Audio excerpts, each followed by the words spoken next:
Ce jour dédié pour l'élévation de l'âme de Buena Bat Esther son Levra de mémoire bénie.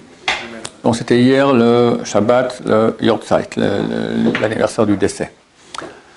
Donc nous sommes dimanche de la semaine où tombe le 9 Av. Et on doit quand même parler de ce qui nous incombe toute l'année, toute la vie, spécialement ces temps-là où donc il y a les lois de deuil du 9 Av. D'habitude, pour nous réveiller au deuil du temple, alors on parle beaucoup de ce qu'il y avait au temple, les grands miracles. Aujourd'hui, on n'a plus cela.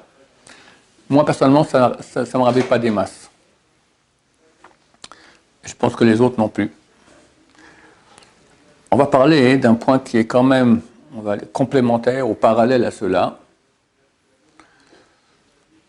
L'attente qu'on doit avoir de la Géoula. Quand la Géoula vient, Mashiach vient, il doit faire 4 choses. Pas forcément dans cet ordre-là, on ne connaît pas l'ordre dans lequel ça aura lieu. Ramener les Juifs en terre d'Israël, construire le temple de Jérusalem, gagner les guerres de Gog et Magog, donc il y aura une union des peuples contre nous, et faire en sorte que tous les Juifs pratiquent la Torah. Donc quand nous parlons du deuil de Jérusalem, en fait on parle de l'absence de ces choses-là. Que nous sommes en exil, Am Israël a extrêmement souffert durant l'exil, souffre encore. Et normalement, quelqu'un qui a un minimum de sensibilité, ça doit le réveiller à vouloir que ça cesse. Plus que cela. Quand Mashiach viendra, il y aura un bonheur extraordinaire, inimaginable. Des miracles, la sortie d'Égypte à cause, ce sera de la gnognotte, rien. Ouvrir la mer, tuer les premiers-nés, tous les plaies qu'il y a eu en Égypte, ça ne sert à rien par rapport à ce qu'on va voir de Hachem dans les semaines qui viennent, on espère. Mais il y a une condition à tout cela, il faut l'attendre, il faut le vouloir. Lorsqu'on arrive, après 120 ans au Olam Haba, quelqu'un il est décédé, alors il est jugé. Un jugement difficile sur chaque petit détail de la vie. On est jugé, chaque détail. En mal et Baruch Hashem aussi en bien. Et il y a des questions qu'on nous pose en premier. Première question, est-ce que tu étais honnête dans les affaires? Eh oui. Deuxième question, est-ce que tu as fixé des moments de Torah? Eh oui. Troisième question, est-ce que tu t'es occupé de Peravervia, de fructifier, multiplier, amener des enfants au monde? Il faut se marier rapidement, messieurs. Quatrième, est-ce que tu as attendu la Géoula? C'est Pital et Yeshua. Pas que, dans les 13 articles de foi, Maïmonide a écrit 13 articles de foi. D'accord? Là, parmi les 13, il dit qu'il faut, les gens croient que c'est marqué là-bas, qu'il faut attendre Mashiach, que Mashiach viendra, il faut croire que Mashiach viendra. Mais c'est une erreur, c'est pas ça. Il faut attendre avec impatience, ne plus pouvoir vivre à cause de cela, être malade d'attente. Le Ramchal écrit il écrit plusieurs termes en hébreu, c'est un peu dur à traduire, mais on dit l'attente, l'impatience, le désir ardent que Mashiach vienne, que le temple soit reconstruit, qu'il n'y ait plus d'exil, etc. C'est ça même qui construit, qui construit le temple. C'est les briques du temple. C'est ça qui amène la Géoula. Et ça manque. Ça manque. Comprenez que lorsqu'on arrive à être jugé là-haut, c'est déjà pas facile. On va donner un exemple. Tu fais ton test, d'accord? Permis de conduire. Premier feu rouge, tu brûles le feu rouge. Ça la fout mal. Tu commences du pied gauche. Ton jugement sera sur des millions d'actes qu'il y a eu durant ta vie. La 4e question qu'on te pose, mon cher ami, est-ce que tu as attendu le Mashiach? Qui attend le Mashiach? Abachou m'a dit il y a 30 ans, très peu de gens. Plus unique par génération. Et j'ai entendu que le Chafetz Chaim aussi, à la fin de sa vie, le Rav de Ponovitch, le Rav Kahanman, est venu le voir avec le élève de Chafetz Chaim, c'est le Rav Echan Wasserman. Ils sont venus les deux voir le Rav. Il dit, combien de temps vous restez à Radin, ici, chez nous, dans notre ville? Rav Echan Wasserman dit, moi je reste 2 semaines, et Rav Kahanman dit, moi je reste 3 jours. Et pendant 3 jours, le Rav Kalman a témoigné que pendant 3 jours, Chafetz Chaim lui a parlé. Non-stop, sans cesse. De 2 sujets, la galoute, l'exil et la Géoula. Quand il parlait de l'exil, il pleurait, le Chafetz Chaim. Et quand on parlait de la Géoula, il rayonnait. Et vers la fin de sa vie, les 6 derniers mois, il avait plus de force déjà. On venait lui parler pour la question, dites-moi dehors de quoi on parle. Est-ce qu'on parle de Mashiach? Et les gens n'avaient pas la réponse. Ils disaient, ben non. Rabbi Samba Shaul m'a dit il y a 30 ans aussi, quand un invité doit arriver à la maison, il faut l'attendre. Si Mashiach veut venir, Hachem veut que Mashiach vienne. C'est écrit dans le traité Brachot que 3 fois par jour, Dieu rugit. Une voix rugit dans le ciel.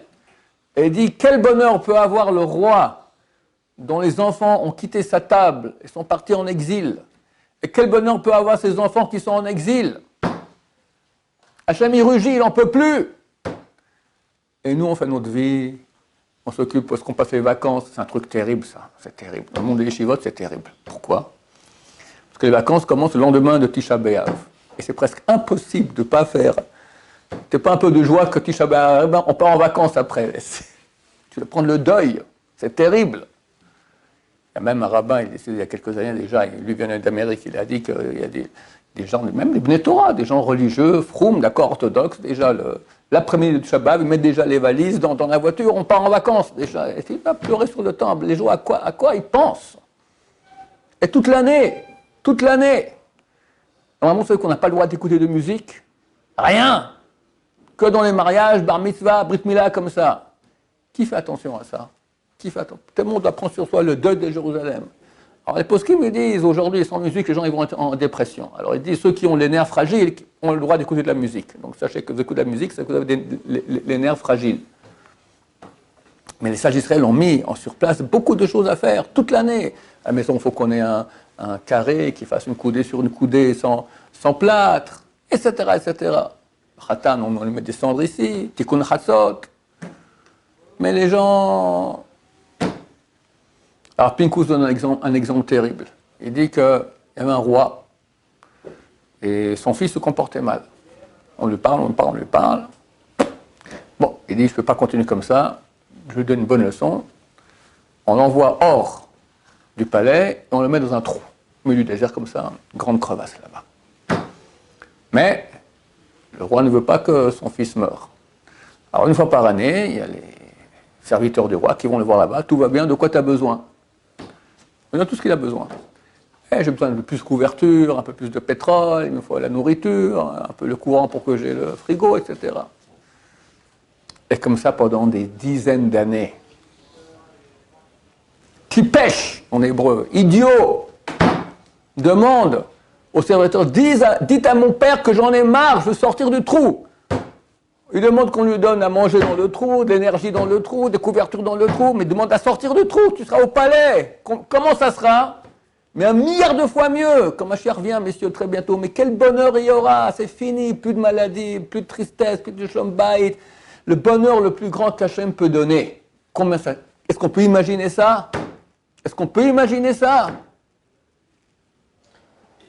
Et pourquoi justement, j'ai appris qu'il y a des gens qui ont peur que la venue du Mashiach. Pourquoi quelque part alors que c'est que du bien? Pourquoi avoir une peur? C'est comme un accouchement. C'est difficile. Tu vois bien que le peuple d'Israël souffre. La Shoah fait partie des douleurs d'enfantement du Messie.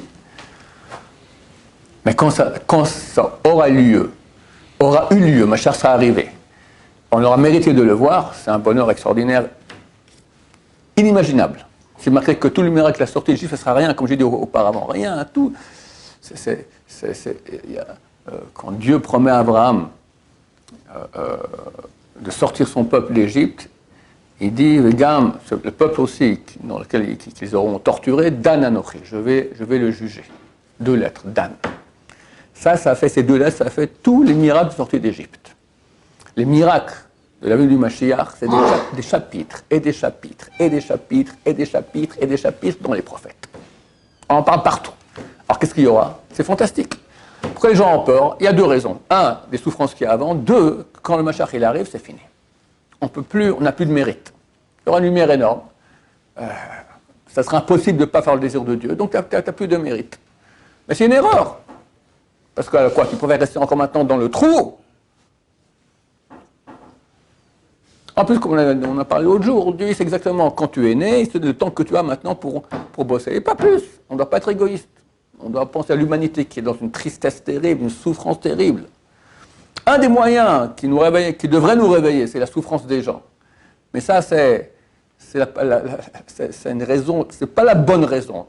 Comme dit Chazal, étudier la Torah, fait les mitzvot de façon intéressée pour finir arriver à un désintéressé. Il faut faire par amour d'Hachem normalement.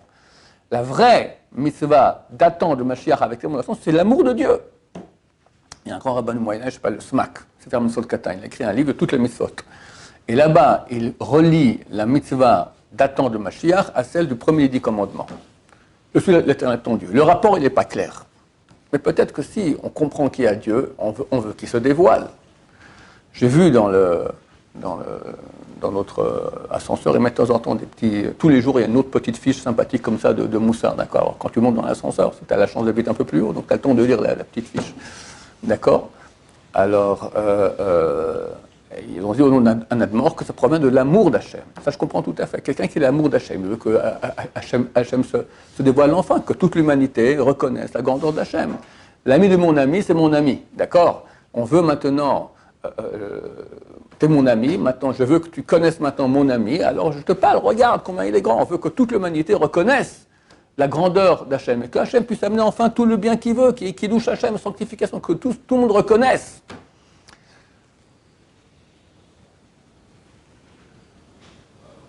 Et hélas, il n'y a pas assez.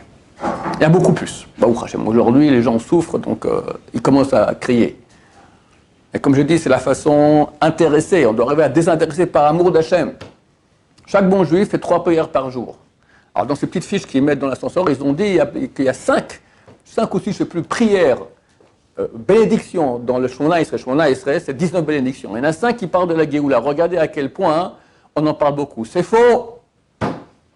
J'ai fait le calcul maintenant, il y en a 11. Non, 10. La première bracha, il amène le Rédempteur à ses petits-enfants. La deuxième, au Masmiach Yeshua, qui fait pousser la Yeshua, la rédemption. Après, on a rapidement amène-nous une rédemption totale. Après, Kabetz, ramène tous nos exilés en terre d'Israël. Après, Ashiva Shofetenu, amène nos juges comme à l'époque. C'est David et Shlomo, l'époque du temple. Ensuite, Malchut Arisha, la moitié du mal, on enlève tout le mal du monde. Quand il n'y a plus de mal, le Mashiach il vient. Bon Yerushalayim, reconstruire Jérusalem, Tzemach David Avdecha, le Mashiach, fils de David, amène-le. Que nos yeux voient ton retour à Sion. Et après, dans Modim, comment on finit là-bas, on dit tous les vivants reconnaîtront et te loueront. C'est l'époque messianique, toute l'humanité va revenir, et tous les chaïm, tout ce qui est vivant va te louer. 10 fois dans l'Amida, on rappelle ça, il y a 19 brachot, la majorité. C'est quand même un peu important. C'est quand même important, c'est une partie grande de notre vie. Zechona livracha, de mémoire bénie, d'accord. C'est rare. C'est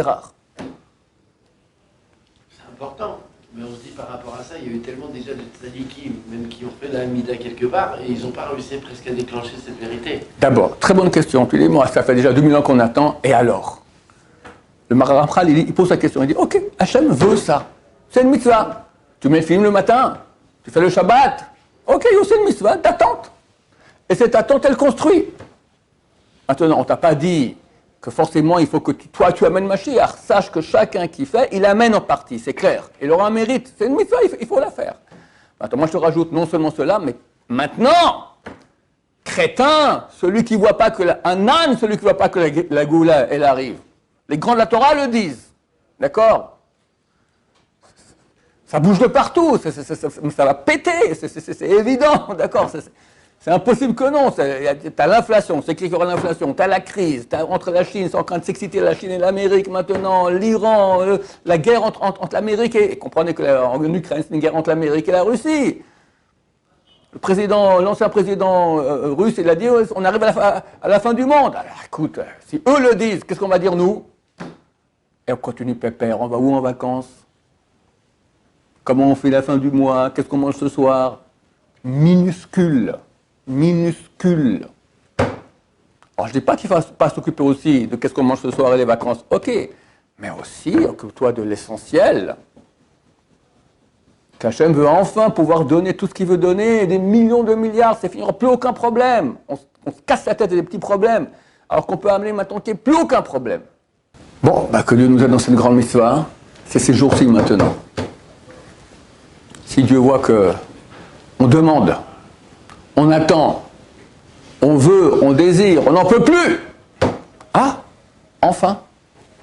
Donc c'est quand même important à quelqu'un que j'envoie le Mashiach. Voilà. Et sinon, alors on va encore attendre, encore subir, encore souffrir. Ça vaut la peine? Ça n'a pas suffi?